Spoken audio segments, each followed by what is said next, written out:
Hai saudara, shalom. Saya selalu menyapa saudara di dalam kasih Kristus. Dan apapun keadaan saudara, saya tidak tahu. Tapi yang saya tahu bahwa kasih Tuhan tidak pernah berubah.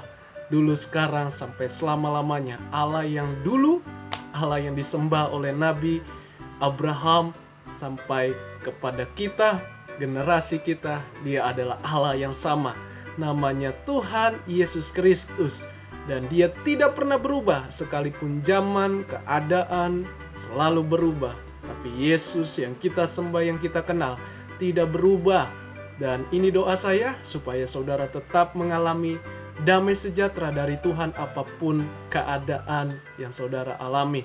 Dan saudara yang kasih Tuhan, bersama dengan saya, Pastor Henry Indrawan, selalu membagikan sharing firman. Dan hari ini tema saya berbicara tentang terbukti. Ingat Yesus. Ingat Yesus. Ketika berani menyebar harta, maka hidup kita semakin berkelimpahan. Wow, maksudnya apa saudara hidup berkelimpahan? Hidup berkelimpahan itu bukanlah kita harus memiliki 5 mobil mewah, 10 rumah, dan lain-lain. Atau kalau kita datang kepada Tuhan Yesus, kita harus hidupnya selalu diberkati, punya mobil 5 mewah, mobil atau rumah 10 yang mewah, dan lain-lain. Tentu bukanlah itu yang dimaksud oleh Tuhan, karena semuanya itu adalah bonus. Semuanya itu hanyalah titipan saudara, karena sewaktu-waktu itu akan berpindah kepada generasi kita selanjutnya. Hidup kita hanya sementara, yang kita bawa adalah iman dan perbuatan kasih kita, supaya nama Tuhan Yesus dipermuliakan. Jadi saudara yang kasih Tuhan, berbicara tentang hidup berkelimpahan, itu adalah menurut hemat saya, kita dapat merasakan dan menikmati berkat Tuhan yang berkecukupan dan bisa berbagi dengan orang lain yang sungguh membutuhkan uluran tangan kita. Jadi saudara, ada satu contoh kecil atau contoh sederhana seperti seorang tukang parkir yang selalu menjaga kendaraan-kendaraan mewah atau kendaraan yang biasa, baik itu mobil atau motor, tapi semuanya serba silih berganti dan dia hanya mengaturnya saja. Jadi kita disadari bahwa apa yang kita miliki, apa yang kita punya, itu hanyalah dipercaya oleh Tuhan untuk kita mengelolanya dengan baik. Jadi yang saya maksud di sini adalah hidup yang berkelimpahan, yaitu memiliki rasa syukur untuk kita dapat menikmati. Itulah karunia menikmati. Jadi saudara yang kasih Tuhan, tema ini sungguh sangat bertolak belakang dengan dunia, dengan logika manusia, karena ini yang Tuhan ajarkan kita.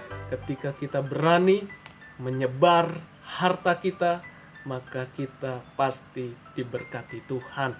Maksudnya apa saudara? Karena ada 4 hal dalam berkat di kehidupan manusia. Yang pertama, berkat rohani, berkat jiwani, yaitu sukacita, damai sejahtera, dan yang lainnya. Dan juga fisik kita selalu diberikan Tuhan kesehatan, kekuatan untuk menjalani hidup ini. Dan yang keempat adalah materi atau ekonomi kehidupan kita. Namun saudara, jangan pernah berpikir buruk atau berpikir yang lain tentang Tuhan. Kalau kita tidak mempunyai materi, kita rasa tidak diberkati Tuhan. Tidak seperti itu. Tetapi saya percaya belum waktunya, atau Tuhan sedang menguji hati kita supaya hati kita tetap bergantung kepada Tuhan. Jadi saudara yang kasih Tuhan, Alkitab berkata di dalam Amsal 10 ayat 22, berkat Tuhanlah yang menjadikan kita kaya, susah payah tidak akan menambahinya. Jadi ini loh yang maksud Tuhan, berkat Tuhan yang menjadikan kita kaya. Di sini bukanlah berbicara ya udah kalau begitu kita hanya berdoa datang saja sama Tuhan nanti berkat itu melimpah. Tidak saudara. Karena setiap kita punya karunia, setiap kita punya kepercayaan masing-masing, baik di dunia pelayanan maupun di dunia sekuler. Jadi kerjakan itu dengan penuh tanggung jawab, maka berkat Tuhanlah yang menjadikan kita kaya. Artinya kita sudah mendahulukan Tuhan, baru kita melakukan aktivitas dalam kehidupan ini. Jadi ini yang saya mau ingatkan kepada saudara, bahwa ketika kita menyebar harta, maka itu semakin bertambah. Dan ini ada tertulis di dalam perkataan firman Tuhan. Jadi apa yang dimaksud Tuhan? Apa yang diajarkan Tuhan? Apakah kita harus hidup boros atau hidup hemat secara pelit? Nah, ini saudara, penting sekali. Tuhan tidak pernah ajarkan kita untuk hidup boros, tidak karu-karuan. Tetapi Tuhan juga tidak ajarkan untuk hemat pelit, saudara, karena orang pelit tidak masuk kerajaan Tuhan atau kerajaan Allah. Tetapi yang dimaksud hemat di sini adalah bagaimana kita bisa mengelola apa yang Tuhan percayakan, harta kita atau uang kita yang kita miliki. Jadi yang dimaksud oleh Tuhan ketika kita berani menyebarkan harta karena kita mau bertanggung jawab mengelola, maka saudara pasti akan mengalami sukacita Tuhan karena berkatnya dari mana saja, berkatnya tidak terduga. Sekalipun zaman membawa kepada krisis, tapi berkat Tuhan tidak membawa saudara kepada krisis, tapi on the way, datang dari sorga, dan dia akan memakai dengan caranya yang ajaib. Kalau kita mengutamakan Tuhan, kalau kita ingat kepada nama Tuhan. Jadi saudara yang kasih Tuhan, apa sih rahasia berkat yang bertambah atau berkelimpahan yang Tuhan Yesus ajarkan sesuai dengan firman-Nya? Jadi secara sederhana, yaitu yang pertama, kita memberi adalah sukacita. Jadi saudara pastikan saudara memberi dengan sukacita. Yang pertama adalah mengenai perpuluhan. Artinya kita mendahulukan Tuhan. Kita awali dulu dengan Tuhan. Kita sisihkan dulu untuk Tuhan. Ingat, perpuluhan bukan untuk menjadikan pendeta atau menjadikan gereja menjadi kaya. Tidak saudara, karena Tuhan sendiri yang memberikan berkat dan Tuhan sendiri yang mengajar kita untuk memberikan perpuluhan. Jadi di dalam kitab Maleakhi pasal 3 ayat 10, ya, ini berbicara tentang bukankah aku telah akan membukakan tingkap bagimu, berkat yang berkelimpahan. Dia akan bukakan tingkap-tingkap langit sehingga berkat kita dicurahkan secara berkelimpahan. Jadi memberi perpuluhan itu bukanlah hanya sekedar kewajiban, tetapi ada rasa syukur, ada rasa cinta kita kepada Tuhan.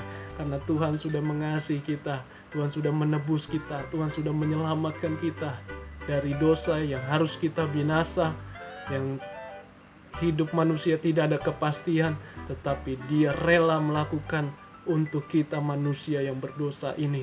Jadi memberi perpuluhan adalah rasa syukur kita, bukan paksaan, bukanlah suatu kewajiban karena kita beragama Kristen. Tetapi lebih dari itu semua, kita memberi dengan sukacita. Dan saya yakin percaya orang yang mendahulukan Tuhan, pasti hidupnya diberkati Tuhan. Yang kedua adalah memberi dengan ikhlas dan tulus. Artinya semua motivasi kita untuk memuliakan Tuhan. Dan ini yang saya tekankan di dalam kitab Amsal pasal 11 ayat 24 sampai 31, saudara nanti bisa baca. Tapi saya baca ayat 24. Ada yang menyebar harta tetapi bertambah kaya. Ada yang menghemat secara luar biasa namun selalu berkekurangan. Ayat 25, siapa banyak memberi, diberi. Atau siapa, saya ulangi, siapa yang banyak memberi akan diberi berkelimpahan. Siapa memberi minum akan diberi minum. Minum itu berbicara tentang kebutuhan hidup manusia. Jadi Tuhan pasti tolong kita setiap kehidupan kita manusia. Mungkin saudara memberi atau menyebar harta tidaklah uang atau tidak harta, tetapi saudara bisa menyebar dengan menyebarkan harta lewat apa yang saudara miliki. Misalnya waktu saudara korbankan untuk kemuliaan Tuhan, terus tenaga saudara korbankan untuk kemuliaan Tuhan. Artinya itulah harta saudara. Kehidupan yang sesungguhnya itulah harta saudara. Kalau saudara punya uang, saudara punya lebih hartanya, saudara juga bisa lakukan untuk membagi kepada orang-orang yang membutuhkan. Dan saya percaya kalau kita lakukan dengan tulus dan ikhlas, Tuhan akan menyediakan jauh lebih dari apa yang tidak kita pikirkan. Dan itu yang saya bagikan saudara. Ingat selalu, berkat Tuhan berani menyebar harta, hidup kita semakin berkelimpahan. Puji nama Tuhan. Saya akan doakan terakhir ini. Mari kita sama-sama berdoa. Tuhan Yesus, terima kasih buat firman-Mu. Kau sudah mengajar kami untuk memberi harta apapun yang kami miliki, baik waktu, tenaga, dan lain-lain. Biarlah semua untuk kemuliaan Tuhan, dan Tuhan sudah menyediakan apapun, bahkan yang tidak kami pikirkan, Tuhan sudah sediakan. Haleluya. Amin. Saudara yang kasih Tuhan, itu saja yang saya bagikan. Jangan lupa untuk like, komen, dan subscribe agar channel ini selalu menjadi berkat bagi banyak orang. Shalom. God bless you. Haleluya.